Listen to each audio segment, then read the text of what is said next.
Dear student, आपका next chapter है कौन सा? चैप्टर नंबर 5 और चैप्टर का नेम है आपका bank reconciliation statement.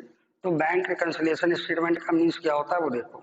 Bank reconciliation statement का मीन्स ये होता है आपका कि आपने देखा होगा कि नॉर्मली कोई भी बिजनेसमैन होता है, देखना, नॉर्मली कोई भी बिजनेसमैन है, हर बिजनेसमैन अपने यहाँ एक तो कैश बुक मेंटेन करेगा। क्या करेगा? एक एक कैश बुक मेंटेन करेगा। उस कैश बुक में आपके 2 कॉलम्स होते हैं, एक कैश कॉलम, दूसरा होता है आपका बैंक का कॉलम।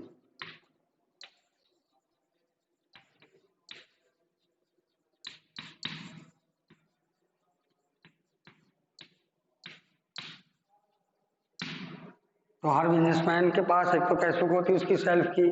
तो कैश बुक में 2 कॉलम होते हैं, एक होता है आपका कैश कॉलम, दूसरा होता है आपका बैंक कॉलम। और उसी बिजनेसमैन का एक होता है बैंक में अकाउंट।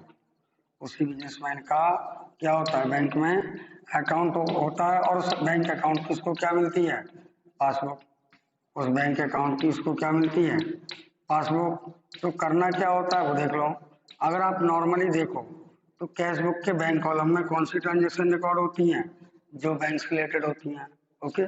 और उसके बाद उस बिजनेसमैन के बैंक अकाउंट की जो पासबुक मिलती है उसमें कौन सी ट्रांजेक्शन रिकॉर्ड होंगी? उसमें वही ट्रांजेक्शन रिकॉर्ड होंगी जो बैंक से रिलेटेड होती हैं। तो भाई अगर मान लो अपनी कैश बुक बना रहे हैं, कैश बुक में एक कैश का कॉलम भी है, एक बैंक का कॉलम भी है। तो अगर हम अपनी कैश बुक के बैंक कॉलम में वही ट्रांजैक्शन रिकॉर्ड करेंगे जो बैंक से रिलेटेड होंगी, और जो हमें बैंक अकाउंट से पासबुक मिलती है उस पासबुक में भी वही ट्रांजैक्शन रिकॉर्ड होंगी जो हमारे बैंक से रिलेटेड होंगी। तो होता क्या है कि हम लोगों के according normally in ordinary language अगर देखा जाए तो इसमें भी जब बैंक से रिलेटेड ट्रांजैक्शन रिकॉर्ड होनी है और इसमें भी जब बैंक से रिलेटेड ट्रांजैक्शन रिकॉर्ड होनी है, तो दोनों का बैलेंस हमारे अकॉर्डिंग क्या होना चाहिए? इक्वल होना चाहिए। क्यों? जब वही ट्रांजैक्शन हमारी इसमें रिकॉर्ड होंगी, बैंक वो कैश बुक के बैंक कॉलम में, और वही ट्रांजैक्शन हमारी यहाँ पर रिकॉर्ड होंगी, कहाँ पर? बैंक अकाउंट की पासबुक में। तो दोनों का बैलेंस ऑलवेज कैसा होना चाहिए? इक्वल। बट ऐसा कभी नहीं होता है। ये दोनों बैलेंस जो है वो ऑलवेज कैसे होते हैं? Different. Both balance are always वो are always different. Both balances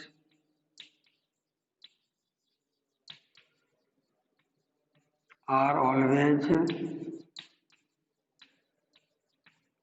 different. Always different. ठीक है। तो क्या करना होता है वो देख लो। जब दोनों बैलेंस आपके ऑलवेज कैसे होंगे? डिफरेंट होंगे। तो आप क्या करोगे कि for the tally of both balances, for the tally of both balances, tally word का मीन्स होता है मैच करना। ठीक है। टैली वर्ड का मीन्स क्या होता है? मैच करना। For the tally both balances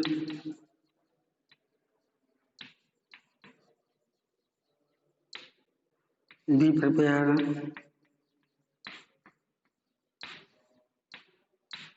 bank reconciliation statement. तो क्या होता है? दोनों के बैलेंसेस को मैच करने के लिए हम जो भी स्टेटमेंट अपना मेंटेन करेंगे वो स्टेटमेंट हमारा क्या होगा? Bank reconciliation statement. कंफर्म हुआ? तो क्या होता है, दोबारा देखो सुन लो, कि कोई भी बिजनेसमैन होता है, हर बिजनेसमैन अपने यहाँ एक तो कैश बुक मेंटेन करता है और दूसरी उसकी बैंक अकाउंट में पासबुक मिलती है। तो कैश बुक में 2 कॉलम होते हैं, एक कैश कॉलम जिसमें सारी कैश से रिलेटेड ट्रांजेक्शन होंगी, एक बैंक कॉलम जिसमें सारी बैंक से रिलेटेड ट्रांजेक्शन होंगी। ओके। उसके बाद उसी बिजनेसमैन का एक बैंक में अकाउंट होता है और उस बैंक अकाउंट की उसको क्या मिलती है? पासबुक। अब देखो, बैंक कैश बुक के बैंक कॉलम में वही ट्रांजेक्शन रिकॉर्ड होंगी जो कैश से रिलेटेड है, वो बैंक से रिलेटेड है, और बैंक अकाउंट की पासबुक में वही ट्रांजेक्शन रिकॉर्ड होंगी जो बैंक से रिलेटेड है। तो क्या होता है, हम लोग के अकॉर्डिंग इन ऑर्डिनरी लैंग्वेज दोनों का बैलेंस ऑलवेज इक्वल होना चाहिए, बट इन दोनों का बैलेंस कभी भी इक्वल नहीं होता। Both balances are always different. दोनों के दोनों बैलेंस ऑलवेज कैसे होते हैं? डिफरेंट होते हैं। तो इन दोनों के बैलेंसेज को टैली करने के लिए, मैच करने के लिए हम जो भी वो स्टेटमेंट मेंटेन करेंगे वो हमारा क्या होगा? Bank reconciliation statement. कंफर्म हुआ? तो देखो जरा, हाँ देखो, बैंक रिकंसिलिएशन स्टेटमेंट का मीनिंग क्या होता है? Bank reconciliation statement is prepare to reconcile the balance of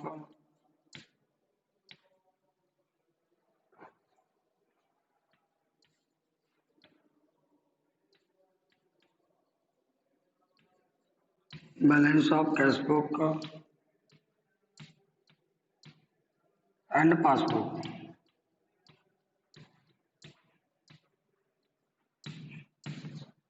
क्या होता है आपका बैंक रिकंसिलिएशन स्टेटमेंट का मीनिंग क्या होता है कि bank reconciliation statement is prepare to reconcile the balance of cash book and the passbook, कि हम अपने बिजनेस की कैश बुक और पासबुक के बैलेंसेज को टैली करने के लिए या रिकंसाइल करने के लिए या मैच करने के लिए जो भी स्टेटमेंट मेंटेन करते हैं वो हमारा क्या होता है, बैंक रिकंसिलिएशन स्टेटमेंट। ओके, अब आइए उसके बाद बैंक रिकंसिलिएशन स्टेटमेंट को की डेफिनेशन के बाद या मीनिंग के बाद और क्या दिया हुआ आपका, बुक निकालो सभी लोग।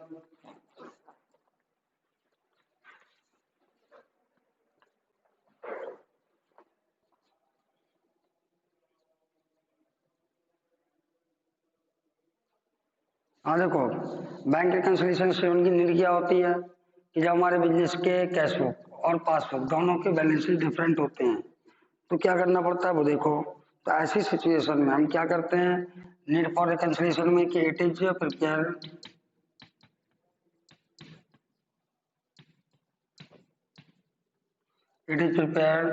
to reconcile the balance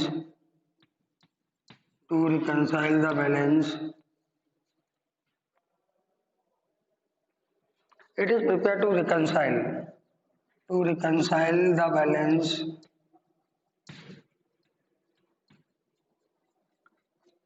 balance of cash book and passbook, to reconcile the balance of cash book and the passbook।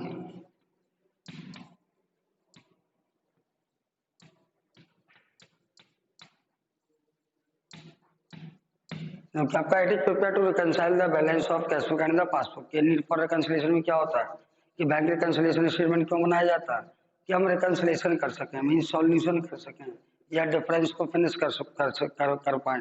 कैसे, between the cash book and the passbook. Okay, तो for this purpose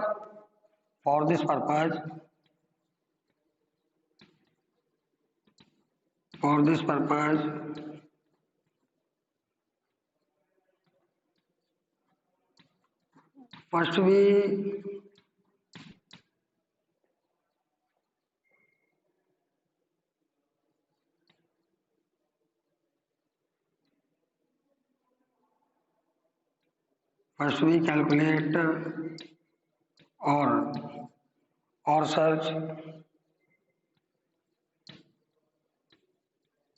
calculate or search causes of difference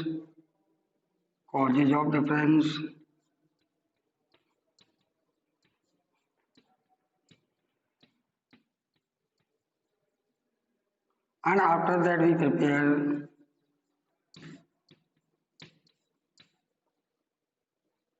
and after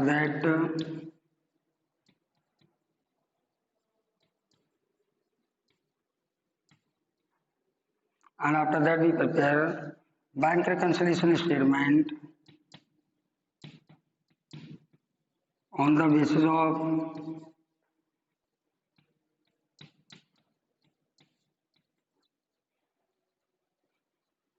cause of difference।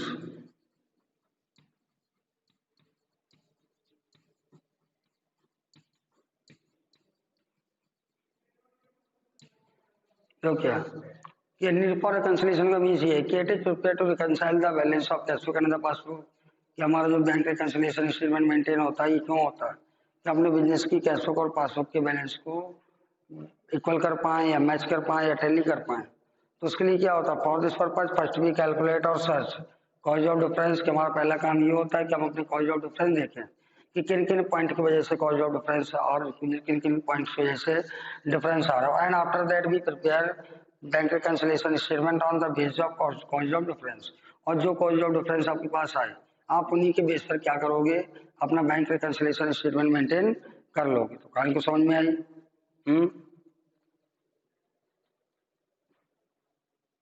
यहाँ पर देखो first से आपका कि जो difference आते हैं वो कैसे पॉइंट्स की वजह से आते हैं। मान लो आपने क्या किया कि चेक इशू किया और जब आपने किसी को चेक दिया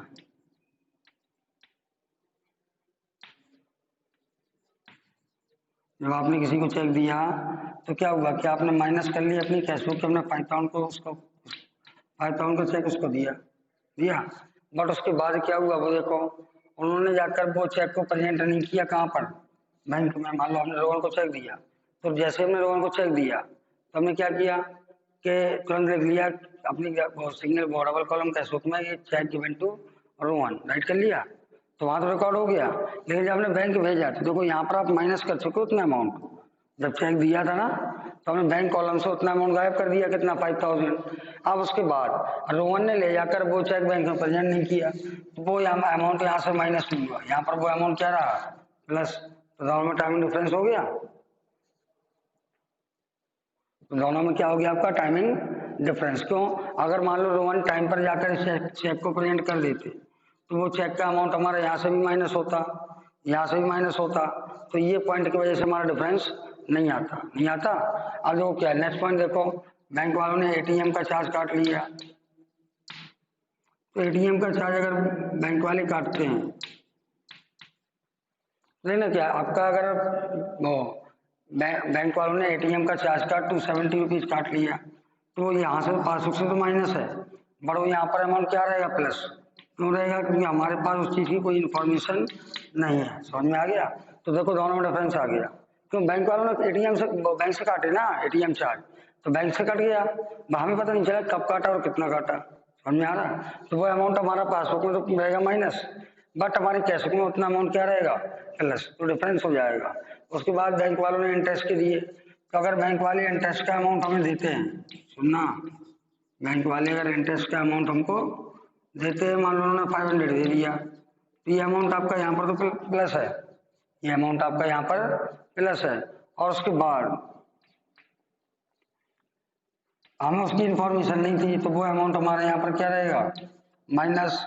तो आपका वो अमाउंट यहाँ पर माइनस रहेगा, क्यों रहेगा, क्योंकि वो बैंक वालों ने इंटरेस्ट के दिए और हमारे बैंक अकाउंट में प्लस कर दिए।